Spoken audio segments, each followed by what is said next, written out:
And who am I? That's not a secret I'll never tell. You know you love me. XOXO. Gossip Girl.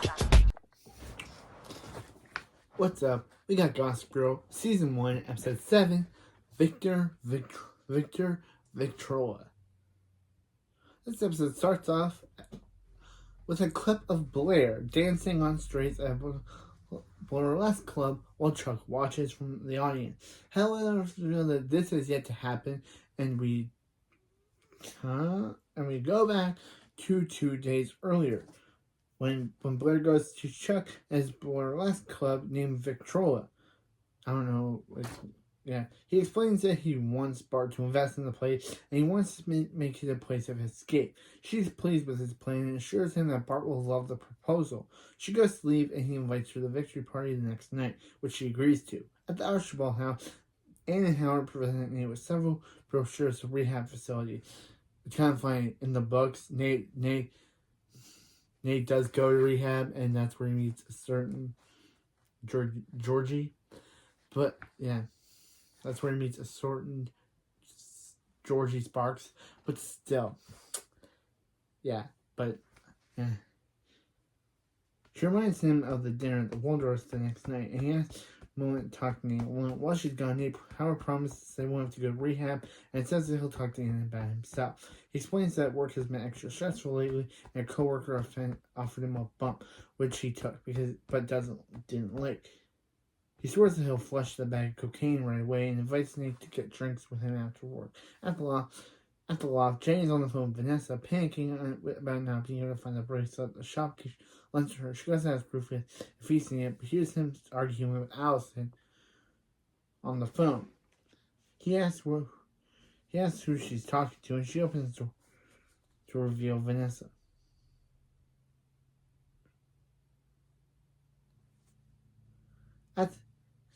At Constant, Dan and Serena make out, and she suggests that they need to wait for a time when the parents are gone so they can truly be alone. After Klein is, of course, sick photos of them together, she says that they need to talk about consummating their relationship at some point. Dan agrees and goes off to class. Inside, James and Nate references his mix-up ball. He said he didn't mean what he said about having feelings for Serena, and she tells him that she doesn't care, but other people, namely Dan and Blair, would care. He tries to hand her a box of chocolates to bribe her to keep the secret, but Blair overhears him asking Jenny to promise him. She asks what he's getting. Of course, she asks what he's getting to promise her, and he lies, saying he's coming up with a better apology than a box of chocolate. Better apology than a box of chocolates. Never seen Forrest Gump. I just know that line. Which he hands to her. Jenny tries to get up to leave, while Blair thanks Nate, but follows and shows Jenny that she has the bracelet. She informs her that she hates secrets more than anything, but since they're friends, she shouldn't keep secrets from each other. At Bart's office, she asks Lily when they go public, and she implies that their kids have to know first. And they kiss as Chuck enters. She pretends she was there to discuss parent-teacher businesses and gets her stuff. Once she's gone, Bart tells Chuck not to say anything about it to anyone. Chuck realizes he's serious about her and takes the opportunity to show Bart his business proposal for buying the Victrola. And Bart is beyond happy that Chuck is finally taking interest in something other than partying. Bart says that he has time to see the place after the meeting, and Chuck accepts the offer. Back at Constance, Blair and Serena discuss how she's gone far with Dan. She wonders aloud why Dan would want to go things slow, want to slow things down, and Blair can't come up with any reasonable reason why. At the loft, Dan has a dream about finally sleeping with Serena, but being graded by Cotty is afterwards. He wakes up to hear Rufus on the phone, demanding to know if Alice slept with someone. They hang up, and Rufus apologizes for hearing their argument. Dan says if she's having an affair, which explains why she hasn't wanted to come home. At that moment, Jenny arrives home and asks what's going on. Rufus does nothing and leaves to get groceries. She asks Dan, but he lies, saying that he has a lot of homework, and gets back to his room. Elsewhere, Nate calls Howard to say that he's close to their meeting at the drink. However, Howard cancels and claims that he's a business to take care of and excuses Nate. An excuse Nate doesn't buy. After Victrola, Chuck is flirting with a woman when Bart notices looming over him. Bart tells him that he only came because he was proud of his effort he made, but regrets it now and says that he should focus more on getting more as or a job.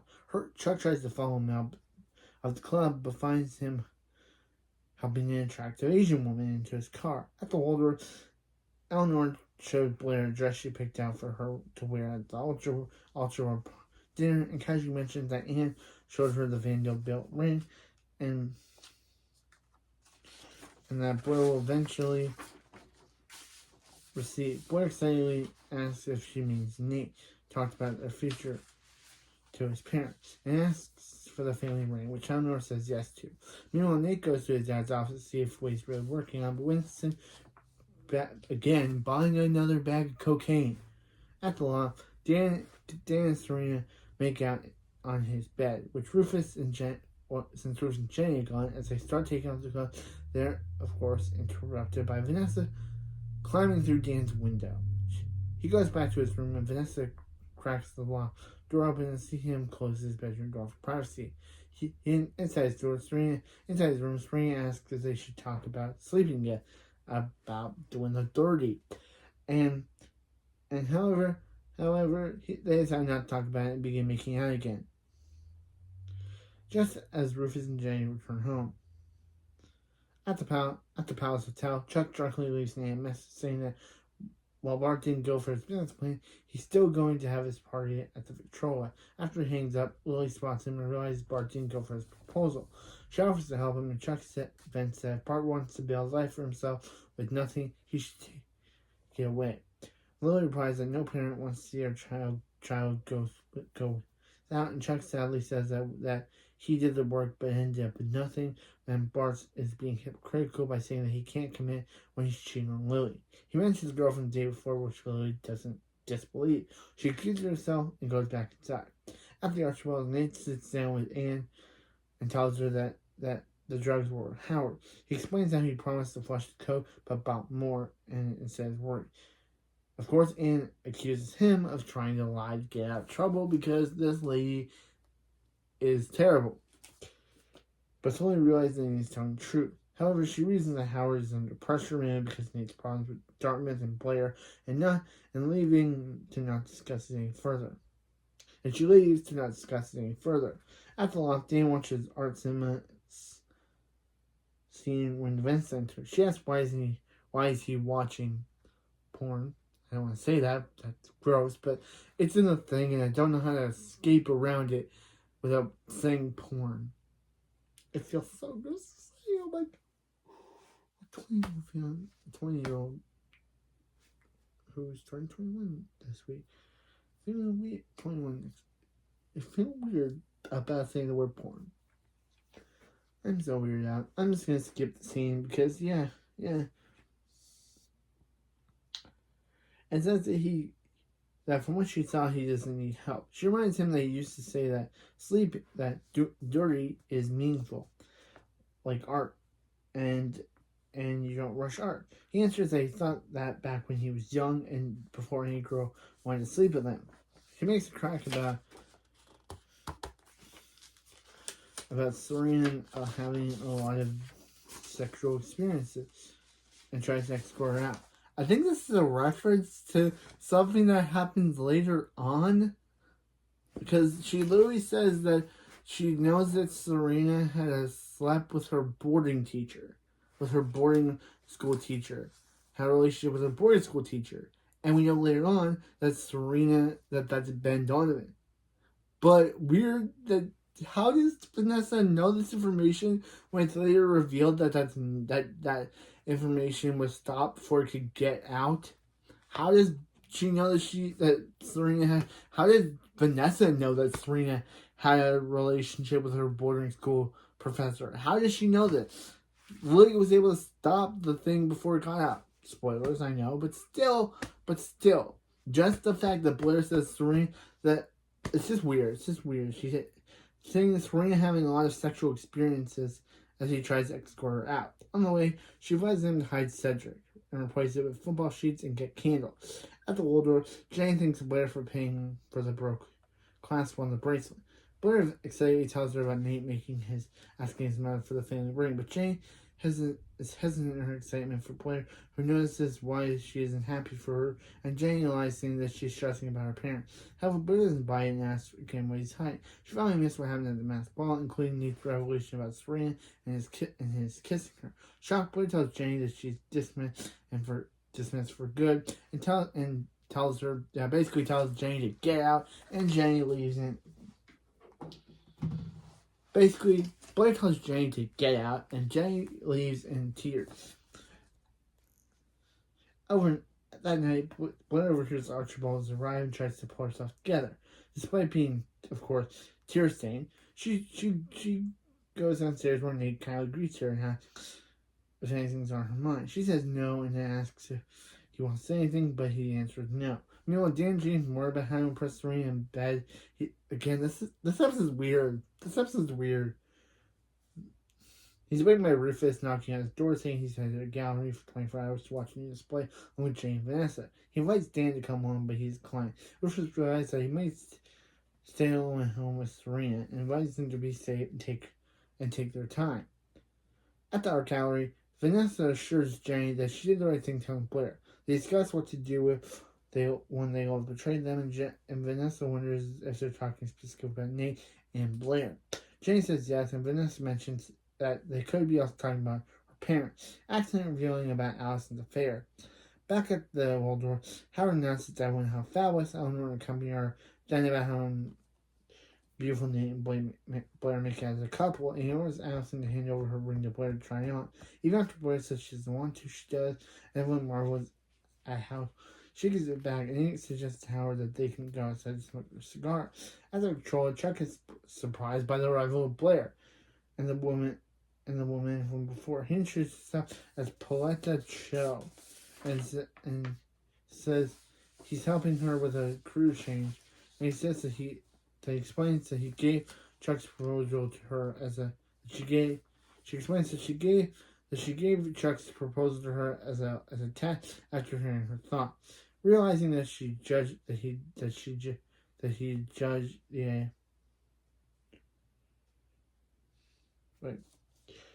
explains that he gave Chuck's proposal to her as a test after hearing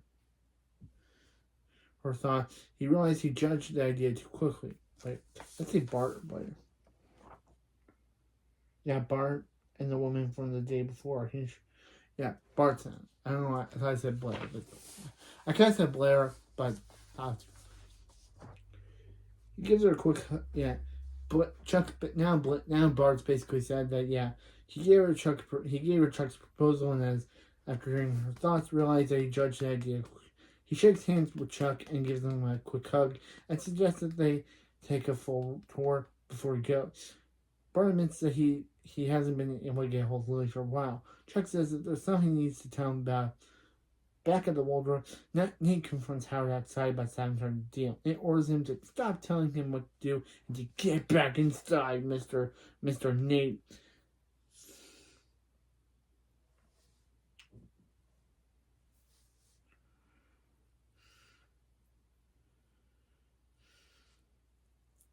Nate grabs his arm to stop him, and Howard punches him in the face to make him let him go. However, the doorman flags a passing police car and they pull over. The cops ask Nate if everything's okay, and he tells Howard that he needs help before telling the cops to check the pockets, and they immediately find the cocaine and place Howard under arrest. On his way back, Nate slipped the doorman some cash, because Nate paid that doorman to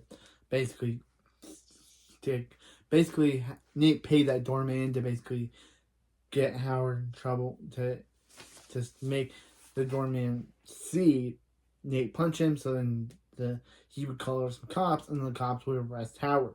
Wow, good plan, Nate. Who knew Nate would have that?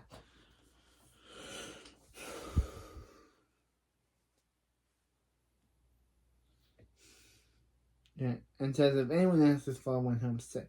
Unbeknownst to them all, Blair watches the scene from her window. Back at the Trolla, Bart tells Chuck that he can't believe what he did. Chuck says that he's sure Lily will take him back when she explains, but Bart isn't so sure. Chuck explains that if she doesn't, it's not his fault because there's a reason she was so quick to believe Bart cheated on her. Bart tells Chuck to step in to see what the Trolla could maybe be and leaves to find Lily.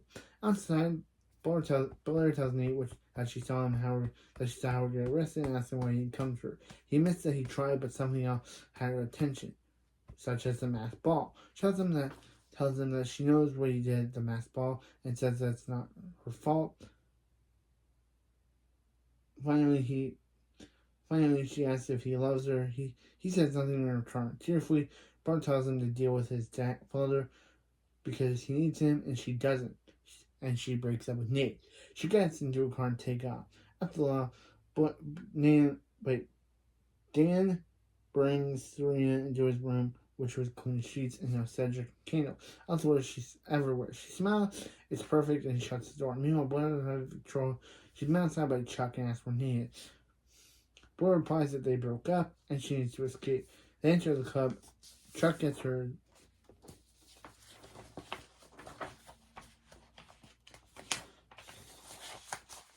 Chuck gets her a drink, and he says that he knows she doesn't want to talk about the breakup, but she admits she feels relieved. She watches the dancers on stage and remarks that she has moved. Chuck says she go up there, and he knows she never would. She asks them to hold her drink and goes on stage and takes off her dress and reveals her slip. Chuck watches in awe when someone asks who she is. He admits that he has no idea. At the gallery, Blair arrives to see Rufus. He asks what she's doing here and corrects himself, saying she probably broke up with Bart again. After realizing how rude he is, she apologizes and confesses she doesn't know what's happening. Allison showing up randomly. Or her. Lily goes to leave, but Rufus asks her to stay and keep him company to see his installation. Back at the loft, Dan and Serena cuddle after the fact. She confesses that she's scared because no guy's ever looked at her the way Dan does.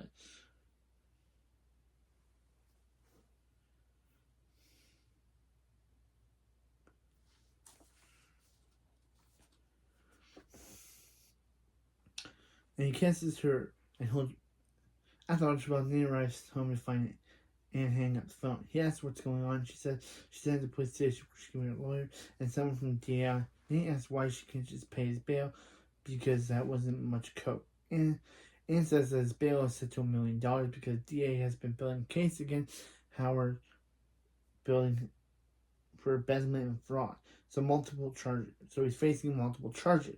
Back at gallery, Rufus and Lily are enjoying watching the installation. In Hudson, Jenny goes to Allison's home and tells her that it's time for her to come home.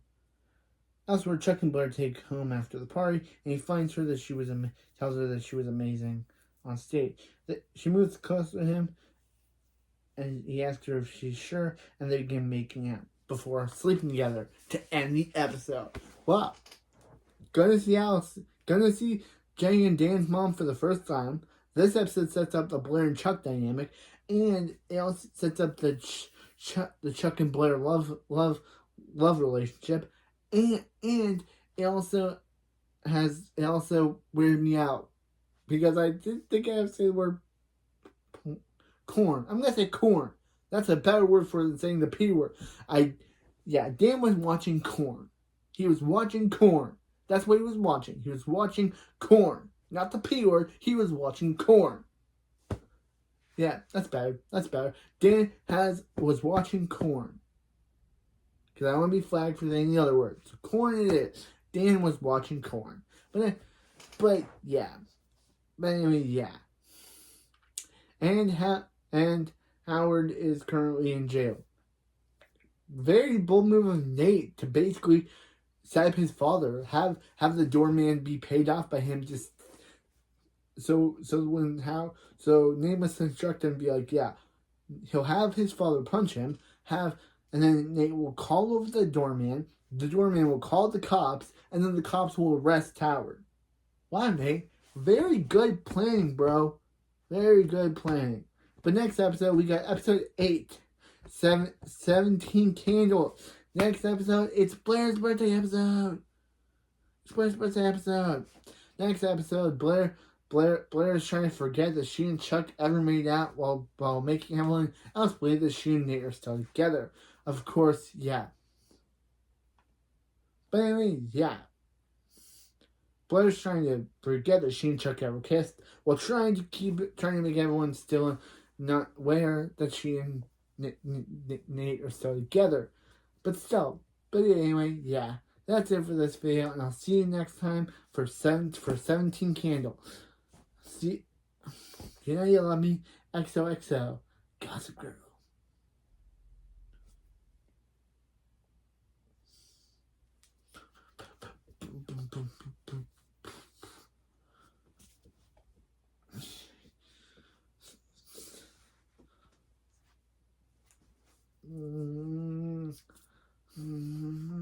See you next time. XOXO. You know you love me. XOXO. Gossip Girl.